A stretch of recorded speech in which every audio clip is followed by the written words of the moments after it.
There. This is a very interesting vehicle. This is Iveco. This is from the truck division of the Iveco company. Practically, it's built on the chassis on a military trucks which they used to make a few years ago for the Italian military forces of Iveco.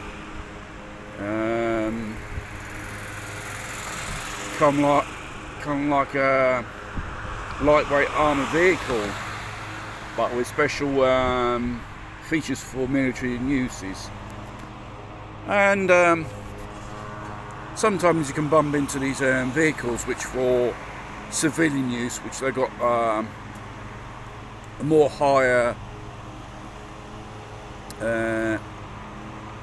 chassis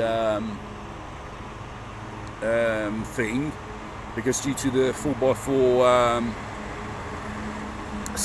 driving system which is underneath it, and it's got all the necessary protections which you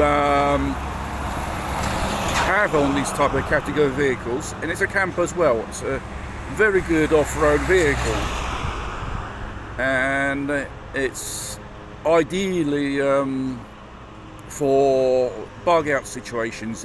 Obviously this runs on diesel.